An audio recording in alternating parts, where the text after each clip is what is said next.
और पहले से बेहतर लिखा। काफ़ी अच्छी बात है कि आप सीखना चाह रहे हो, लगातार बेहतर होना चाह रहे हो। पर अब कंटेंट की बात करते हैं। जैसे पिछली बार मैंने बताया था कि ऐसा कर सकते हो, ऐसा कर सकते हो।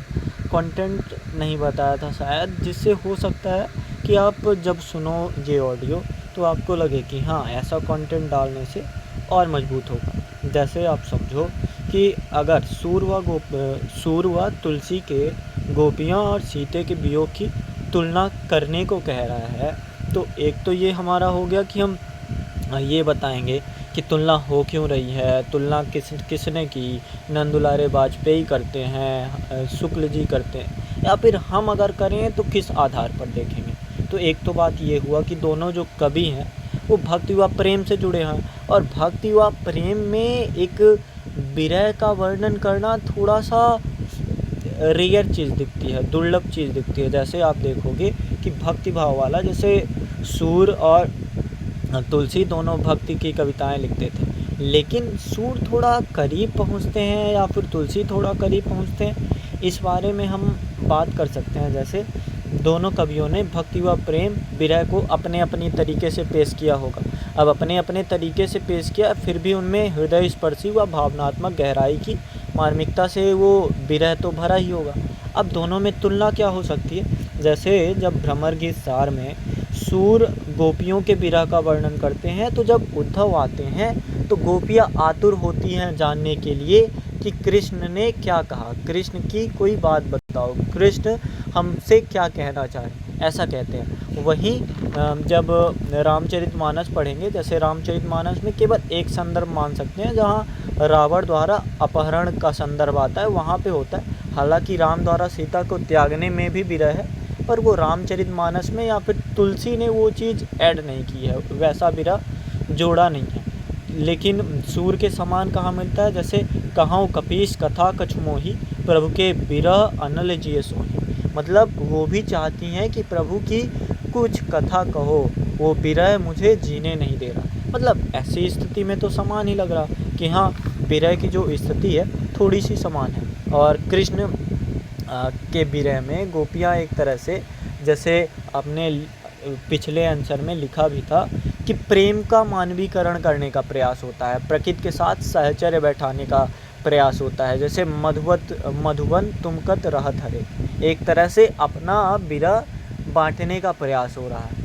लेकिन वैसा सीता के विरह में नहीं है। सीता वहाँ कोसों दूर अकेली बैठी हैं, और अकेले ही उस विरह का ताप एक पतिव्रता स्त्री के तौर पे सामंजस्यपूर्ण आराम से, या फिर कहें कि जलते हुए विरह में जलना पड़ेगा। तो वहाँ पे आपको लग सकता है कि हाँ, जो सीता का विरह है थोड़ा सा मजबूत दिखता पड़ रहा।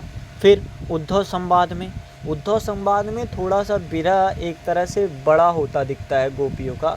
जैसे जब वो योग मार्ग से भी श्रेष्ठ प्रेम के वियोग को बताती हैं।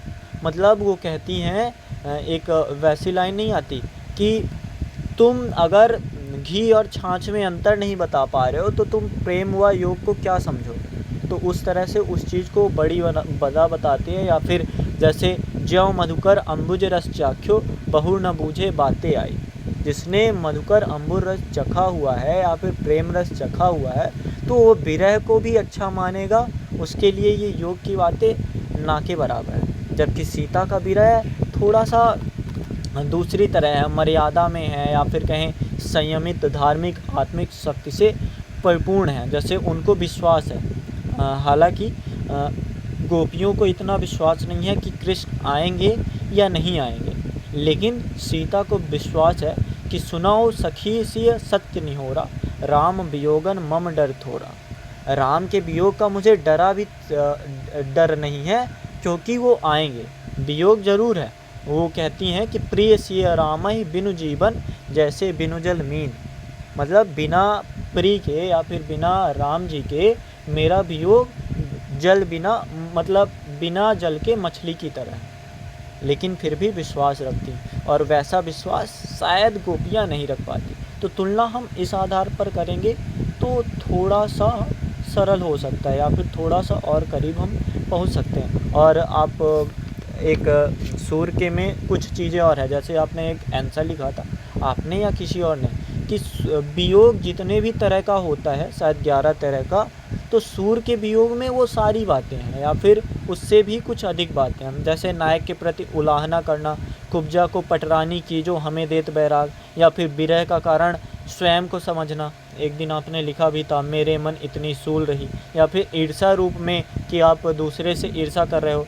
क्या तुम सिखाए पठाए हो कुब्जा, क्या तुम कुब्जा के पठाए या फिर सिखाए के पठाए जो कुब्जा है उसके द्वारा आए। तो सूर के काव्य में अधिकता मिलेगी, विरह के टाइप्स मिलेंगे, प्रकार मिलेंगे, लेकिन वहीं सीता के विरह में थोड़ी गंभीरता मिलेगी, थोड़ा संयम मिलेगा, थोड़ा विश्वास मिलेगा, डर नहीं मिलेगा, और कहीं कहीं सूर के समान भी मिलता है। और ब्रज भाषा में एक रचनाकार ने लिखा तो विरह अधिक करीब पहुंच पा रहा है रस के माध्यम से, और एक ने अवधी भाषा में लिखा तो वो विरह थोड़ा सा एक प्रतिष्ठित होके या फिर संयमित होके चीज़ों को मर्यादापूर्ण तरीके से शालीनता से दिखा रहा है। तो ऐसे तुलना करके फिर आप आचार्य शुक्ल का कह सकते हो कि अगर पूर्णता देखा जाए, जैसे बीच बीच में भी बता सकते हो कि आपने ब्रज सूरदास का बताया, अब फिर वहाँ पे आचार्य शुक्ल का बताओ कि वहाँ पे थोड़ा कमज़ोर समझते हैं, लेकिन फिर जब आप अब इनको तुलसी को बताने जा रहे हो, फिर आप थोड़ी सी कोशिश कर सकते हो कि आप नंद दुलारे वाजपेयी का सहयोग लेकर कह सकते हो कि हाँ विरह इतना है, लेकिन अगर देखो तो ये थोड़ा सा प्रकारों में अधिक है, तरीक़ों में अधिक है, एक भावों में अधिक है। तो कह सकते हैं कि दोनों का विरह अपने अपने स्थिति में जिस तरह से वो प्रस्तुत करना चाह रहे हैं उस तरह से सामने आता है और उस तरह से प्रकट होता है। मतलब एक कंटेंट के तौर पर समझो, मैंने जो जो बातें बताई, क्या इन बातों को लिखकर आप इस उत्तर को थोड़ा और बेहतर नहीं कर सकते? आप ज़रा सा सोचना। बाकी बस एक मेरा मत है कि ऐसी ऐसी बातें लिखनी चाहिए। बाकी अच्छा है, बढ़िया लिखा।